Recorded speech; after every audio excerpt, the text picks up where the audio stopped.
제14장.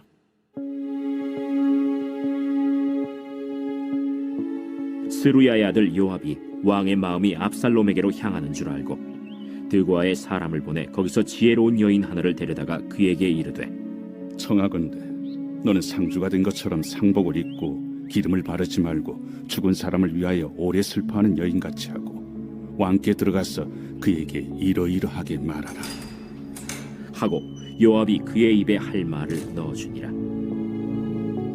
드고아 여인이 왕께 아를 때 얼굴을 땅에 대고 엎드려 이르되, 왕이여 도우소서. 무슨 일이냐? 나는 진정으로 과부니이다. 남편은 죽고 이 여종에게 아들 둘이 있더니 그들이 들에서 싸우나 그들을 말리는 사람이 아무도 없으므로 한 아이가 다른 아이를 쳐 죽인지라.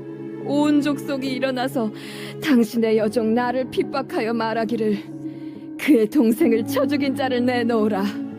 우리가 그의 동생 죽인 죄를 갚아 그를 죽여 상속자 될 것까지 끊겠노라 하오니, 그러한즉 그들이 내게 남아있는 숫불을 꺼서 내 남편의 이름과 씨를 세상에 남겨두지 아니하겠나이다.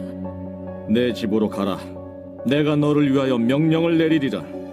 내 주 왕이여, 그 죄는 나와 내 아버지의 집으로 돌릴 것이니 왕과 왕위는 허물이 없으리이다. 누구든지 내게 말하는 자를 내게로 데려오라. 그가 다시는 너를 건드리지도 못하리라. 청하건대 왕은 왕의 하나님 여호와를 기억하사 원수 갚는 자가 더 죽이지 못하게 하옵소서. 내 아들을 죽일까 두렵나이다. 여호와께서 살아계심을 두고 맹세하노니 내 아들의 머리카락 하나도 땅에 떨어지지 아니하리라. 청하건대 당신의 여종을 용납하여 한 말씀을 내 주 왕께 여쭙게 하옵소서. 말하라. 그러면 어찌하여 왕께서 하나님의 백성에게 대하여 이 같은 생각을 하셨나이까? 이 말씀을 하심으로 왕께서 죄 있는 사람같이 되심은 그 내쫓긴 자를 왕께서 집으로 돌아오게 하지 아니하심이니이다. 우리는 필경 죽으리니 땅에 쏟아진 물을 다시 담지 못함 같을 것이오나, 하나님은 생명을 빼앗지 아니하시고 방책을 베푸사 내쫓긴 자가 하나님께 버린 자가 되지 아니하게 하시나이다. 이제 내가 와서 내 주 왕께 이 말씀을 여쭙는 것은 백성들이 나를 두렵게 하므로 당신의 여종이 스스로 말하기를 내가 왕께 여쭈오면 혹시 종이 청하는 것을 왕께서 시행하실 것이라 왕께서 들으시고 나와 내 아들을 함께 하나님의 기업에서 끊을 자의 손으로부터 주의 종을 구원하시리라 함이니이다. 당신의 여종이 또 스스로 말하기를 내 주 왕의 말씀이 나의 위로가 되기를 원한다 하였사오니, 이는 내 주 왕께서 하나님의 사자같이 선과 악을 분간하심이니이다. 원하건대 왕의 하나님 여호와께서 왕과 같이 계시옵소서. 바라노니 내가 내게 묻는 것을 내게 숨기지 말라. 내 주 왕은 말씀하옵소서. 이 모든 일에 요압이 너와 함께 하였느냐? 내 주 왕의 살아계심을 두고 맹세하옵나니 내 주 왕의 말씀을 좌로나 우로나 옮길 자가 없으리이다. 왕의 종 요압이 내게 명령하였고 그가 이 모든 말을 왕의 여종의 입에 넣어주었사오니, 이는 왕의 종 요압이 이 일의 형편을 바꾸려 하여 이렇게 함이니이다. 내 주 왕의 지혜는 하나님의 사자의 지혜와 같아서 땅에 있는 일을 다 아시나이다.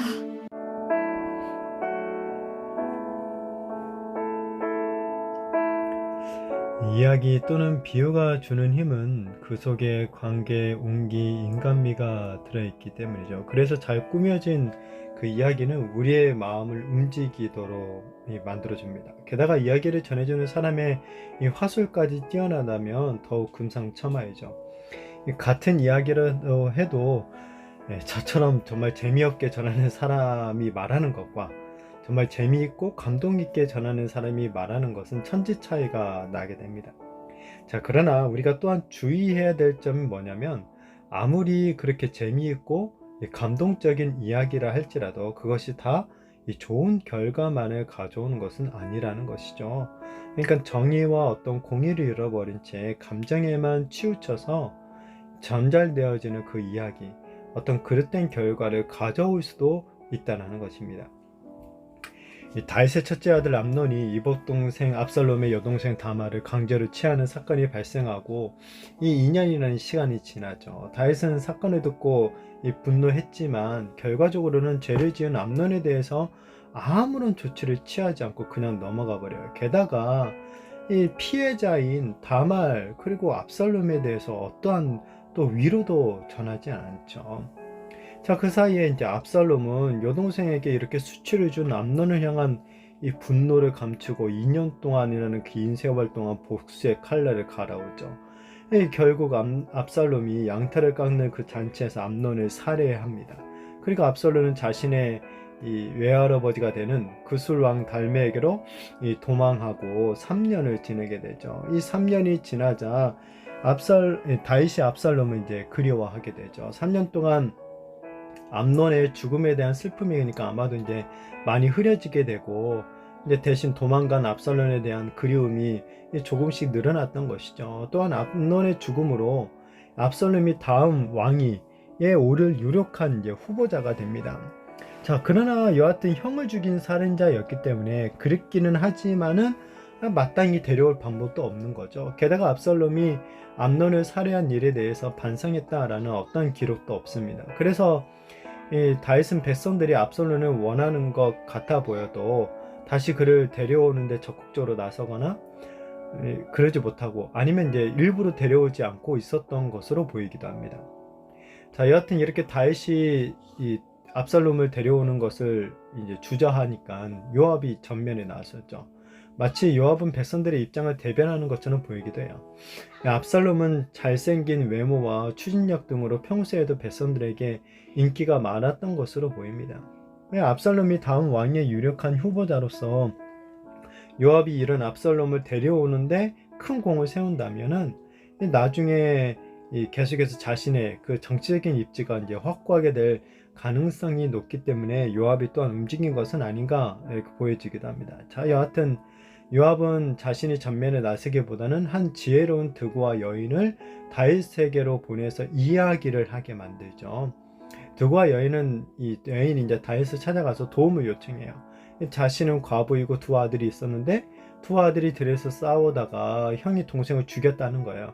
그러자 온 동네 사람들이 이 동생을 죽인 형을 이제 내놓으라고 협박하는 거죠. 그래서 동생을 죽인 그 죄를 갚겠다라는 것인데 이 율법에 의하면 살인을 했으니까 사형에 해당하는 거예요. 그런데 만약 이렇게 하나 남은 아들마저 죽게 된다면 자신은 두 아들을 모두 잃게 되는 거고 결국 남편의 이름이 세상에서 없어지게 된다라는 그런 슬프고도 절절한 그런 이야기를 한 거죠. 그러자 이런 드고와 여인의 이야기를 들은 다윗이 이 여인의 아들이 살 수 있도록 그런 명령을 조치를 취하겠다라고 약속을 하죠. 자, 그런데 이제 다윗이 이런 판결을 들은 드고와 여인이 이어서 알쏭달쏭한 말을 해요. 13절에 보면은 여인이 이르되 그러면 어찌하여 왕께서 하나님의 백성에게 대하여 이같이 생각을 하셨나이까? 이 말씀을 하심으로 왕께서 죄 있는 사람같이 되심은 그 내쫓긴 자를 왕께서 집으로 돌아오게 하지 아니하심이니이다 라고 말을 해요. 여인은 다윗에게 지금 죄 있는 사람같이 되었다라고 하죠. 왜냐하면 왕이 이 내쫓긴 자를 갖다가 집으로 돌아오게 하지 않았기 때문이라는 거예요.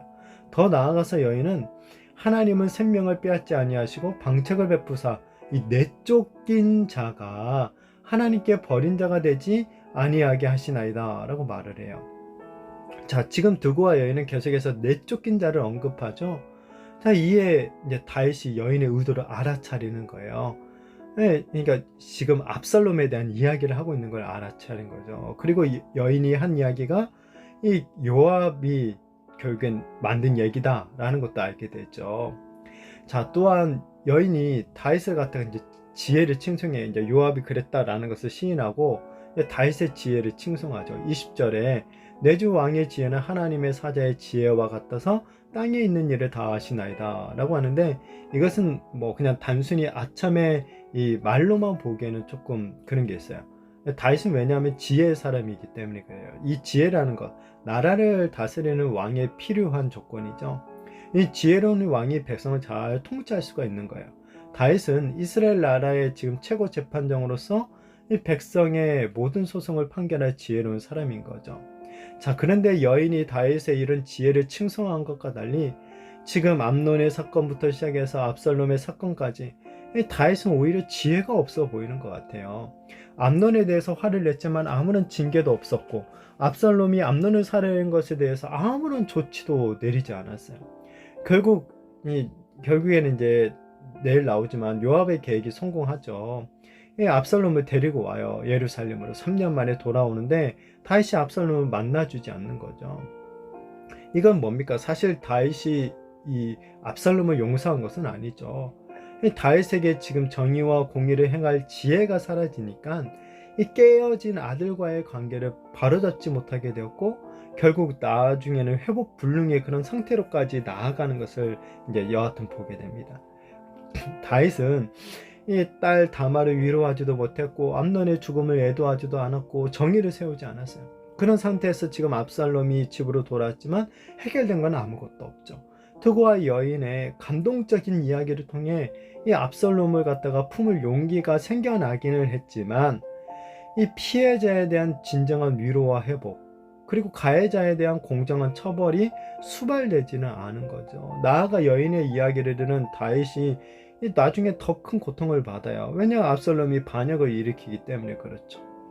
자, 이처럼 사람을 감동시키는 이야기라고 해서 다 좋은 결과만을 가져오는 것은 아니라는 거예요. 그렇게 우리는 우리의 귀에 그러니까 즐거운 이야기, 달콤한 이야기, 마음을 움직이는 어떤 감성적인 이야기에만 너무 민감하지 않는지 한번 돌아볼 필요가 있다는 거죠. 때로는 우리의 감성, 우리의 감정을 움직이는 이런 감동적인 이야기가 오히려 우리를 미혹하게 만들고 어떤 불행한 결과를 일으키는 도구가 될 수도 있다라는 것을 주의해야 됩니다.